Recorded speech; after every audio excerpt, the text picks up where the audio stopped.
My family chose to support my ex instead of me and turned their backs on me. Years later, seeing that my life is progressing and that I am engaged, they desperately want to reconcile. It all started about 6 years ago when I was forced to face one of the most difficult decisions of my life. I was married to Mason. My husband at the time. A man I thought I knew after more than a decade together. Mason and I had started our relationship in college. We were the dream couple for our families and friends, but as often happens, the facade didn't last long. In those days, I worked in a graphic design firm in Chicago.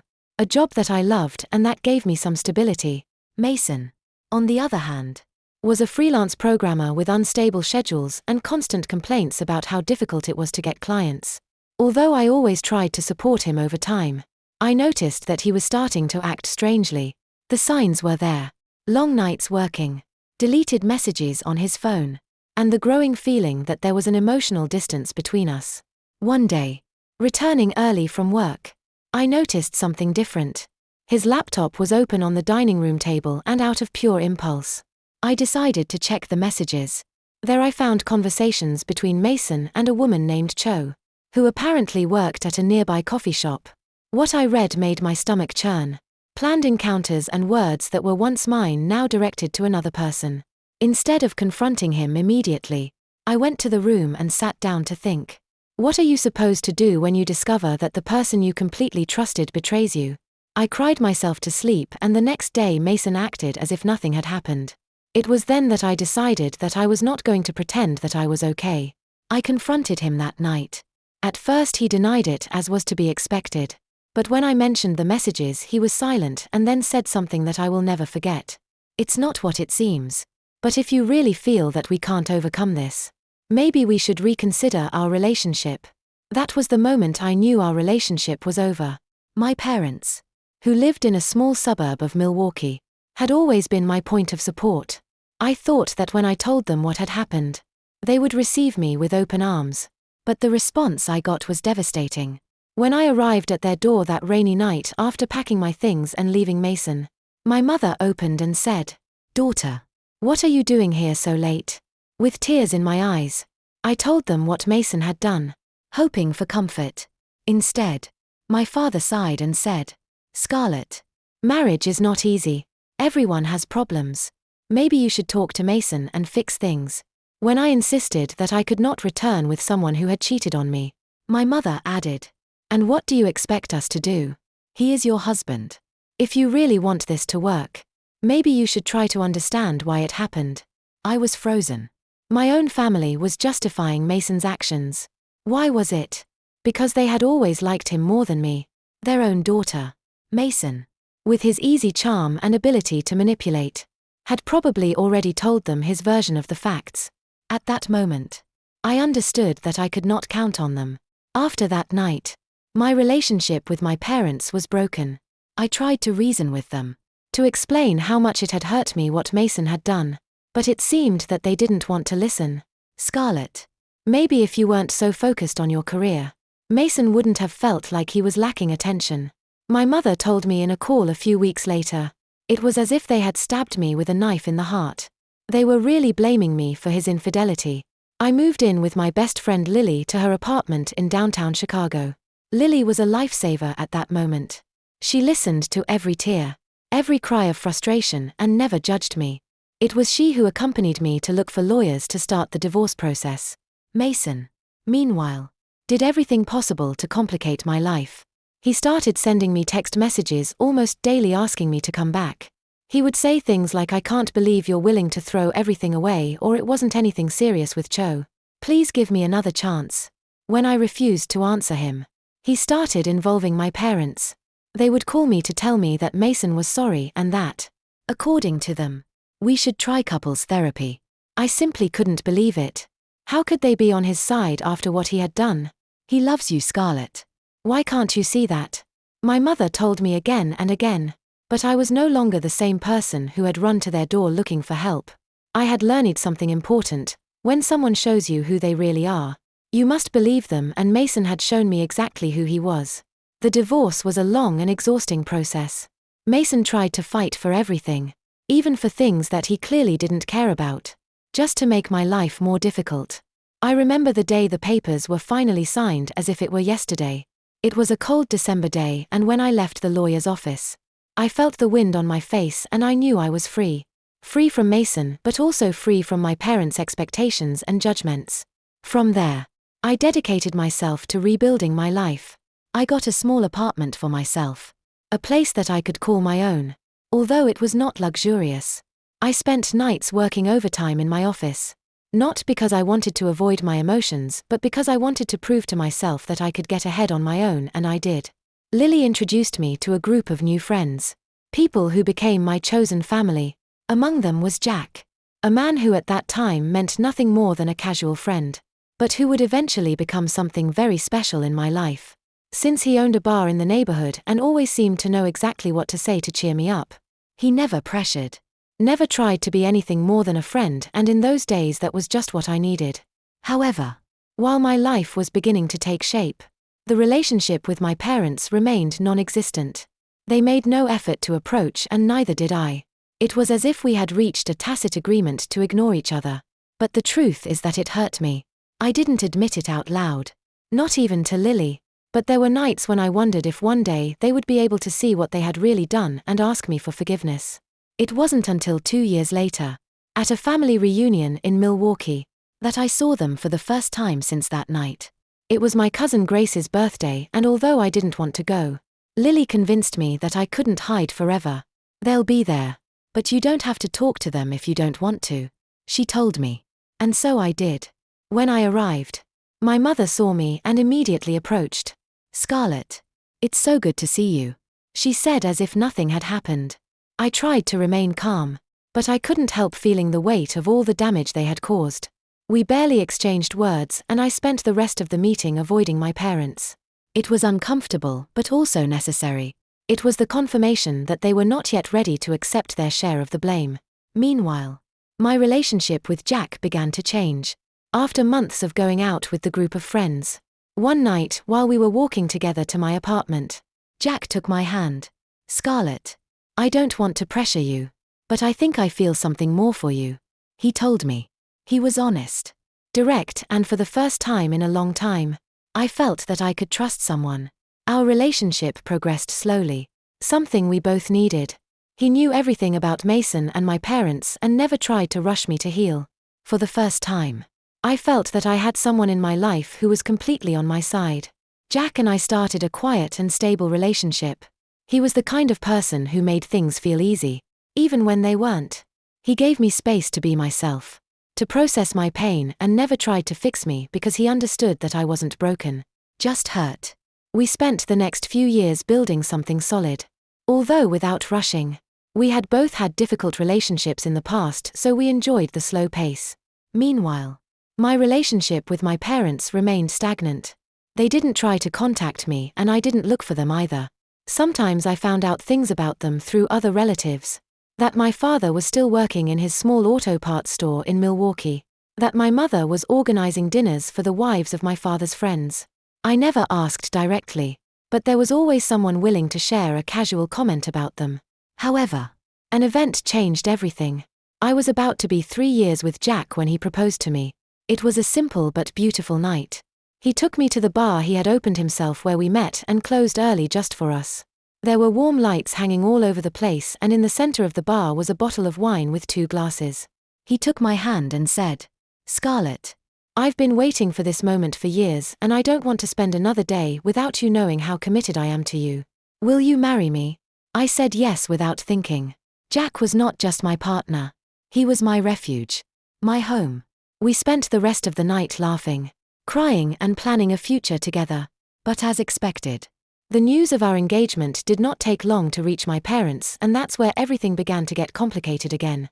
Just a week after announcing our engagement on social networks, I received an email from my mother. Seeing her name in my inbox made me stop completely.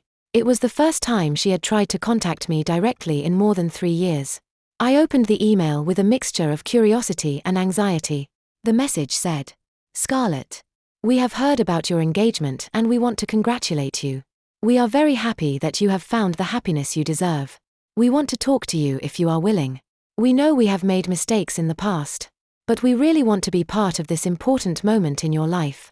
Please call us when you can. With love. Mom and Dad.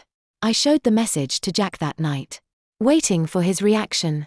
He read it in silence and then said, "What do you want to do? It's your decision. I support you in whatever you choose." I spent the whole night thinking. On the one hand, I had wanted this kind of apology for years. I had dreamed of a message where they acknowledged their mistake and wanted to fix it. But on the other hand, I couldn't help feeling that their sudden interest was nothing more than a strategy. Perhaps the fact that Jack had his own business and was a respected man in our community had influenced their desire for reconciliation. I decided to ignore the message, at least for a while. But it wasn't long before they took another step. 2 weeks later, while Jack and I were discussing wedding details, my parents appeared at the door of our apartment. It was a Saturday morning and I was still in my pajamas when I heard the doorbell. I opened the door without looking through the peephole, something I now wish I hadn't done. There they were standing in the hallway with a box of what appeared to be something handmade. "Scarlett," my mother said in a voice between excited and nervous. "We came to congratulate you in person." I was silent for a moment, surprised by their audacity. "I don't think this is a good idea," I finally said, blocking the door frame so they couldn't enter. "Please. We just want to talk," my father said. "We know we haven't been the best parents, but we want to fix things before it's too late." Jack appeared behind me, putting a hand on my shoulder as if he wanted to remind me that I didn't have to face this alone. "I'm sorry," Jack said firmly, "but Scarlett and I are not interested in this right now." My parents seemed to take those words as a challenge. My mother started to cry, saying that all they wanted was to be part of my life and that they were just trying to make amends. My father, on the other hand, seemed more upset. "Are you really going to exclude us from your wedding?" he asked, his tone full of reproach. It was then when I lost my temper. "You really have the nerve to come here after all? You abandoned me when I needed you most. You chose Mason, a man who betrayed me over me, your daughter. And now, because you are suddenly interested in how my life looks from the outside, you want to come back. No, it doesn't work like that." The discussion continued for a few minutes, but they finally left, leaving the box on the floor in front of our door. When I opened it later, I discovered that it contained photo albums from my childhood and a letter from my mother full of belated apologies and pleas for reconciliation. I didn't know what to feel at that moment. One part of me wanted to close that door forever, while another very small part still yearned for the love and acceptance of my parents. After the incident at my door, I felt completely overwhelmed. The box with the albums and the letter stayed in a corner of the living room for days as an uncomfortable reminder of a past that I still didn't know if I was ready to face. Jack didn't pressure me to talk about it, but I knew he was worried. I could see it in the way he looked at me every time he passed by the corner where the box was. Finally, one night after work, I plucked up the courage to open it. I sat on the sofa with Jack by my side and took out one of the albums. They were photos of my childhood, my first day of school, past Christmases, vacations at the beach with my family. Each image brought with it a mixture of emotions. There was joy in some memories, but also pain in realizing how far apart we were now. Then I read my mother's letter. It was long with her impeccable handwriting and it seemed honest. There were phrases like, "I know I wasn't the mother you deserved when you needed me most. I've spent years regretting how we handled things with Mason. There are no excuses for what we did, but I hope that one day you can forgive us. We are proud of the person you have become even from a distance." One part of me wanted to believe in her words, but another part couldn't ignore the accumulated resentment. I couldn't forget how they had left me out of their lives, how they had chosen Mason instead of supporting me. It was difficult to trust their intentions. I spoke with Jack that night. "I don't know what to do," I told him while looking at the letter. "Part of me wants to forgive them, but another part knows that they are probably here now because it suits them." Jack was silent for a moment before replying. "Whatever you decide has to be for you, not for them. If forgiving them helps you heal, do it. But if you feel that it will only open old wounds, you are not obliged to do anything." That conversation kept going around in my head for the following days. Finally, I decided to meet with my parents in a neutral place. I sent them a short and direct email saying that I was willing to listen to what they had to say, but only in a public cafe, and that there would be no promises of reconciliation. When the day came, I was nervous. Jack accompanied me to the place, although he stayed in the car to give me my space. When I entered the cafe, I saw my parents sitting at a table near the window. My mother looked anxious, twisting a handkerchief in her hands, while my father had that stoic expression that he always had when he tried to look calmer than he really was. I sat down in front of them, crossing my arms as if I were preparing for a battle. "Well," I said after an awkward moment of silence. "Here I am. What did you want to tell me?" My mother began to speak, almost stumbling over her words. "Scarlett, we are so sorry. Really. I know we have messed up in so many ways, and I don't expect you to forgive us immediately. But I want you to know that we have changed. I have changed. We have realized how wrong we were, and all we want now is to be part of your life again." My father nodded but did not say anything at first. He finally added, "Your mother is right. We were unfair to you. There is no excuse for what we did. But we want to make amends. Although we understand that you may not want to give us that opportunity." Their words sounded sincere, but something inside me still doubted. It was difficult to forget years of pain and abandonment. "Why now?" I asked. "Years have passed. What changed?" My mother lowered her gaze while my father hesitated before answering. "Because we realized that we had lost our daughter," he said in a low voice, "and after seeing how you have moved on, how you have built a life for yourself, we realized that we made an unforgivable mistake by letting you go." Although his words seemed sincere, I couldn't help feeling that something was missing. "I can't promise you anything," I told them. "I can't pretend that everything is okay. You hurt me a lot, and that doesn't just disappear because you want it to." My mother nodded with tears in her eyes. "We know, Scarlett. We just want you to know that we are willing to do whatever it takes to show you that we have really changed." The meeting ended without any clear resolution. We said goodbye with an awkward handshake, and I went back to the car where Jack was waiting for me. He looked at me and asked, "How do you feel?" "Confused," I admitted. "They seem sincere, but I don't know if I'm ready to believe them." During the following weeks, my parents tried to keep in touch, sending occasional messages to ask how I was or to congratulate me on my progress in the wedding plans. Although I responded politely, I kept my distance. I knew that I could not fully trust them. At least not yet. A couple of weeks after my meeting with my parents, I thought things were finally calming down. We had established a kind of basic communication. Although I still maintained a great emotional barrier, he agreed with my decision to proceed with caution, and I was focused on our wedding plans, which were only a few months away. But as often happens when you think everything is under control, life throws you an unexpected turn. One afternoon I received a call from my cousin Grace. It was strange because we didn't talk very often, but we had always maintained a cordial relationship. I answered with curiosity, and the first thing she said left me frozen. "Scarlett, I think you should know something about your parents." The tone of her voice put me on immediate alert. "What's going on?" I asked, feeling my heart start to race. Grace hesitated for a moment before answering. "Well, it turns out that your parents have been talking a lot about Jack and his family lately. They mentioned it at a meeting a few days ago.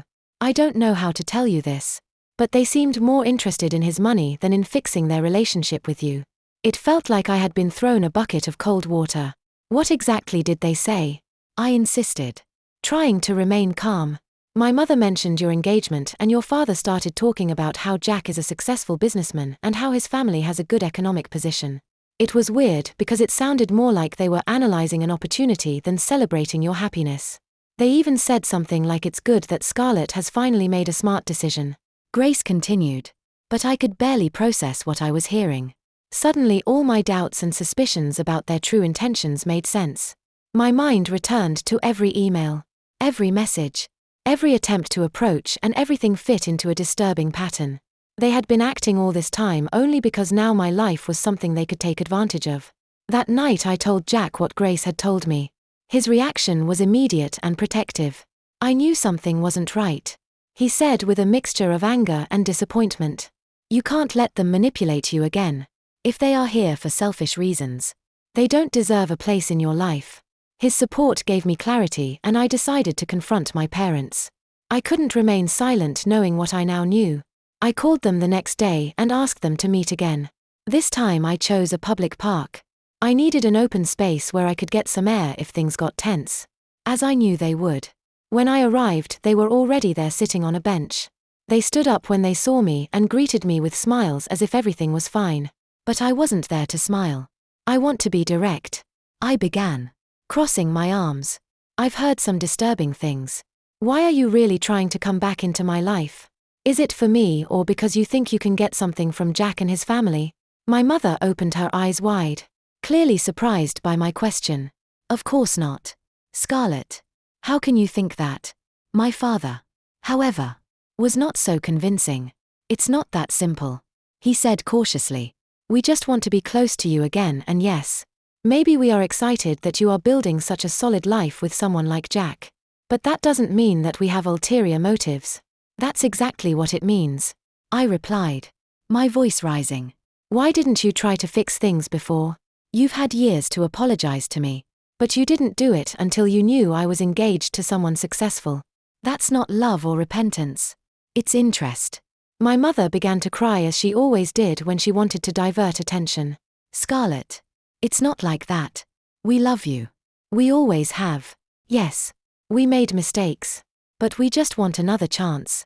Is that so difficult to understand? The old me might have doubted. Might have believed in her tears. But I was no longer that person. I knew what I was worth and I knew I couldn't let them manipulate me again. I'm sorry, I said firmly, but without anger. I can't allow you to come back into my life under these conditions. Maybe one day I can forgive you. But it won't be today and it won't be while you keep acting as if this is a game. My father tried to reply, but I interrupted him.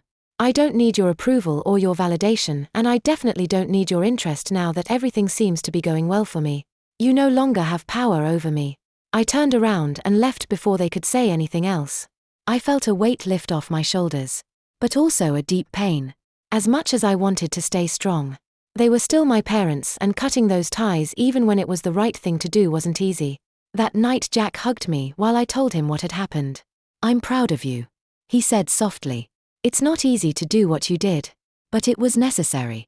From that moment on, I focused completely on our wedding and on our future. My parents tried to contact me a few more times, but I never replied. I was clear that they could not continue to be an active part of my life if they were not able to truly change. On our wedding day, surrounded by friends and the family I chose, I knew I had made the right decision. Although my parents were not there, I didn't feel their absence. I had Jack, Lily, and all the people who really supported me, and for the first time in a long time, I felt completely at peace.